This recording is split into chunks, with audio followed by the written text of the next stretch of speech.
Hi, welcome back. This is Nicole with Edge of Wild. Today I'm working on starting my celisoa, asters, and my ranunculus. So I started my ranunculus about 3 hours ago, soaking in water because I need to soak for 3 to 4 hours in room temperature water. Here are the ranunculus bulbs. This is the lipstick mix from Eden Brothers. Here are two examples before soaking, so you can see they're pretty dehydrated. I'm going to put them in this bowl of room temperature water and then dump in the rest. My plan, so they do suggest either putting something that can add oxygen to the water or changing the water. I'm just kind of going to add oxygen by stirring them up every hour, and we'll see how it goes. All right, it's been 3 hours. So you can see these things have swelled up quite a bit. Lots more plump than they were. So I will get them separated out of the water. Pretty much just going to scoop them out after I have the dirt made up for them. So they just sat here on the counter for 3 hours in room temperature water. I ran the water this morning and then just left it on the counter until I was ready to put them in. Then I'll take them out and plant them in the planter box I'm going to put them in. Pretty excited to see how those go. I went and got potting mix to put them in today. I didn't want to do just seed starting mix with them because I do want them to have like nutrients and fertilizer and stuff in the soil that they're able to take from. I'm going to start them just by putting them in a little bit of soil and then not fully cover them so that I can watch for growth. Once I have adequate growth on all of them, then I'm going to cover them, and I'm starting them in this. It's about, I'm going to say 6 inches deep. It's just a planter box. I only have 20, so I'm going to start them in there. That way I can move them in and out. I've heard from Flower Hill Farms, Nicole at Flower Hill. She said that she's had more luck in the hoop house than she has out. I'm a little too nervous about the weather getting cold, putting them out too early, and not having any good way to cover them. Because if it gets cold and windy, I got nothing. Because I live on top of a hill, and if it's windy, everything's leaving. So this, I can sit out, pick up, bring in if it's going to be under 29, 28 degrees, something where I think it might hurt the plants. So excited to try those. Celisoa, some of my seed, and then some seed that I did order. And then the asters, I've actually never grown asters, so a little nervous about these. I actually moved them ahead a week from when I was going to start them, but I think that'll be okay. All of my seed trays are filled. I plan to use, I think 4 today. They have been filled, so actually what I did today was I put water in them earlier, and I have a toothpick that I can kind of rough up the top bit as needed to make my seed bed more or less, because I did water them from over top because I was just trying to make all of the soil wet. And I think that'll be everything. So I'm going to get started kind of roughing up the top layer of dirt here. When I'm all done, I'll do a tour of how everything's looking. Hopefully one night this week I'll get some time to take my snapdragons and start moving them around. I finally get a hold of the algae problem that was going over there. More or less what I did was I just stopped watering. Did a little bit of research, and the best thing I could come up with was drying it out. So stopped watering them. It looks better. I'm going to be cautious about how much water I use, just to avoid that problem, because algae is terrible. Okay, let's get started.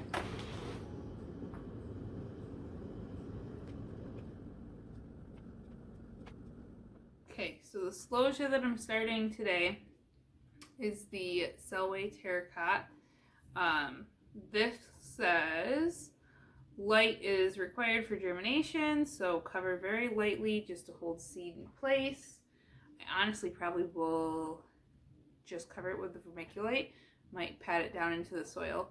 Went through, roughed up the top layer of soil and everything, and then just kind of lightly patted it back into place. It might seem counterproductive, but when it's kind of like dried out and hardened, it just doesn't make a very good seed bed. So better to have it a little bit loose and fluffy for the seed to fall in.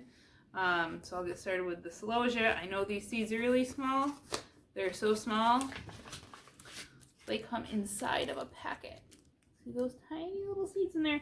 And then these are all, it's not as many as it looks, but there's seeds in the bottom of this bag from celosia from last year and I think the year before as well. So we'll see how much of that germinates. My plan is I'm going to do all of these, which should be 25. I'm going to do about 20. So that should be 2. I'll probably do another flat or another pack, 2 packs of my celosia, and then I'm going to do the rest of the tray as asters. And as for my asters, that says to sow 1/8 of an inch deep. And those seeds are not super small. They're actually like, they're kind of like a small version of a Cosmo. I don't know if it's quite picking up on that. But those shouldn't be too terrible to plant. So I'm going to do, the rest of that tray is going to be in the mix from Baker's Creek. And then I'm going to do another tray of the mix from Baker Creek and then another, or 2 trays of the apricot. So let's get started doing that. I'm going to start with my celosia because I have to actually like halfway count.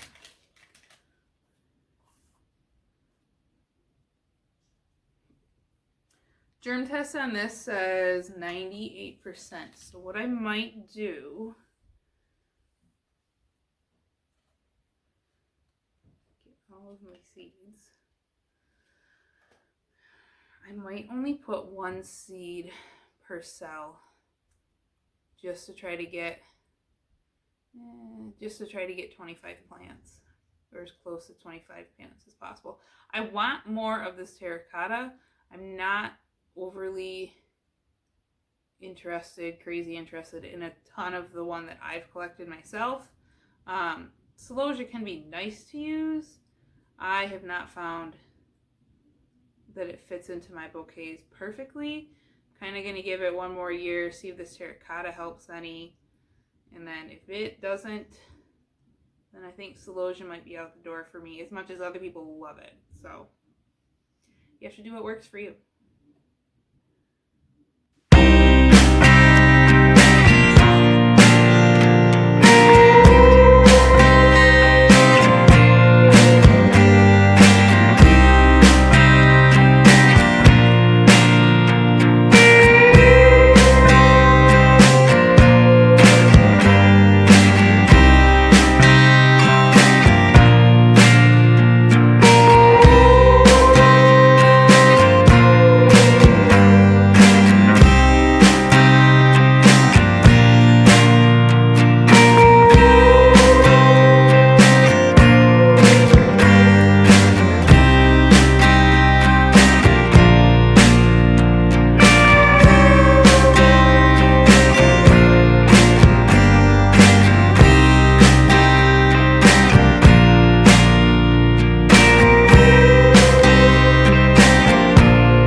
here is the container. I'm going to put the ranunculus in. First thing I'm going to do,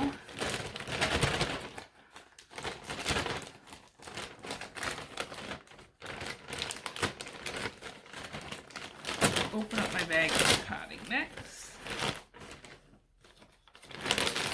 Good moisture. Put it in. Not that much.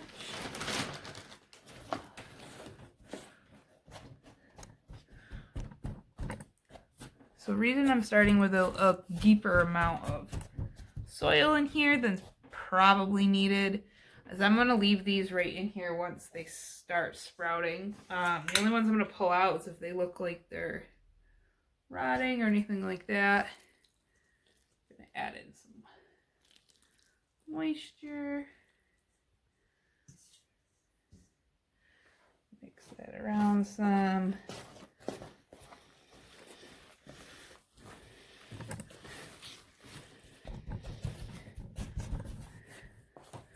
So I know a lot of times it says when you start them, you just start them in one of the trays. I just don't want to have to move them if I don't have to. So you can see here is the ranunculus. So all these little tubers point down, and then that's going to be the top of the plant. So I'm pretty much just kind of gonna settle it in the soil here. Kind of tuck it down in, and then do this with the rest of them. And I'm probably just gonna put them. See, there should be 20, so I should be able to do. Probably not totally proper spacing, but space them apart a little bit. Wiggle them down in. Should be about 10 up one side. And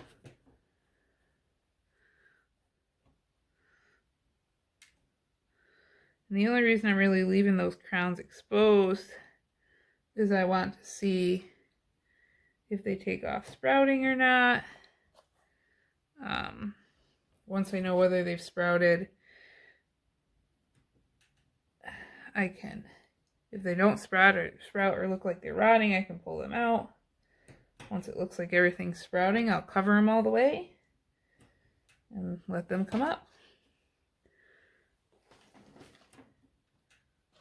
Okay, there's all 10 on that side. So there we go, 20 tucked in this little planter box that I have.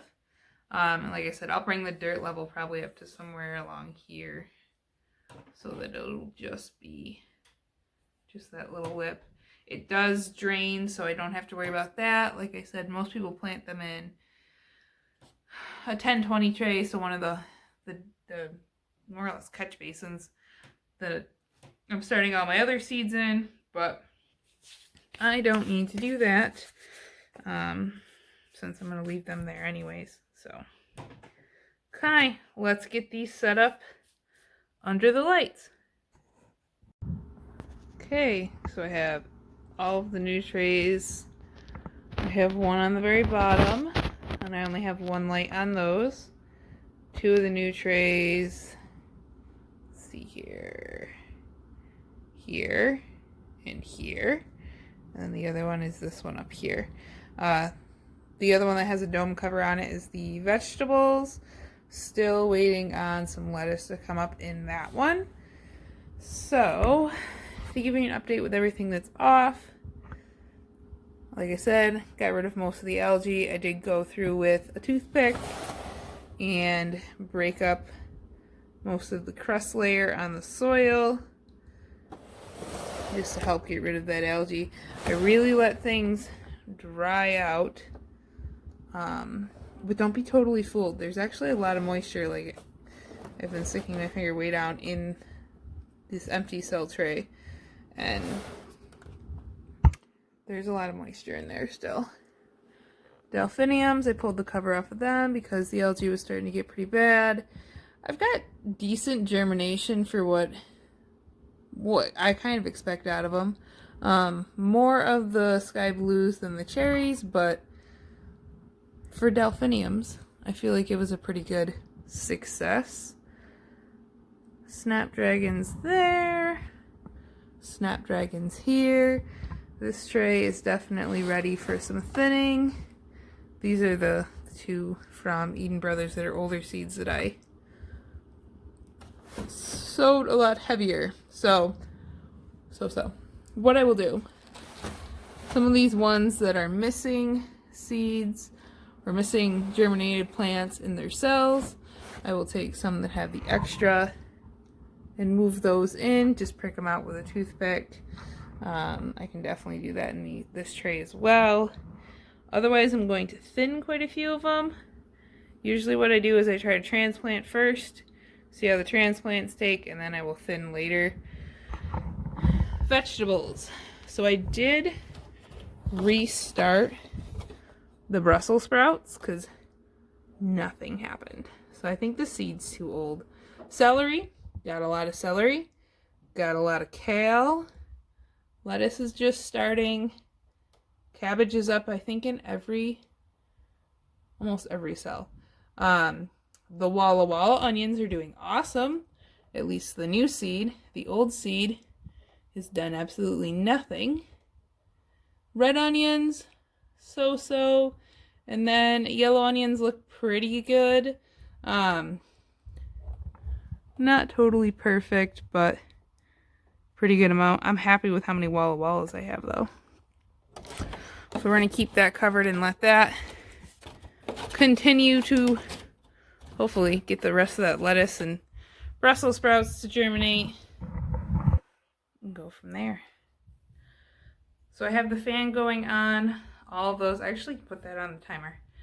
I need to order a timer, 2 timers, 2 more power strips, and probably some more lights. And then everything will be set up there. I think I counted out that I'm going to be 9 trays short, but I'm not exactly certain. I don't think I'll be quite that short in terms of how many trays I have, because I'm going to try to get more out at the end of April, and then I'll have more trays, especially like snapdragons and some of my veggies, some of the other stuff, pretty much all the early stuff that I planted, because that stuff is a cool, hardy annual, as in it can go down to freezing-ish and still be okay. So we'll see how that goes. Otherwise, thanks for coming along. Ranunculus, we're not under the lights, so actually I looked it up. They need to go in a dark, cool place for 2 weeks, is what the internet tells me. So I put them in the spare room, shut the door. They should stay cooler, and it should stay dark in there. And I'll keep an eye on them. Make sure there's no rotting in the soil. Just kind of let them take off. Make sure I don't have any algae. Bane of my existence this year. So, thanks for coming along. I will keep you updated and bring you along next weekend for the next round of seeds, which I think are going to be some of the stuff that's going to be more warm season, like feverfew, things that will actually go out mid to end of May when my last frost is. Thanks, everyone.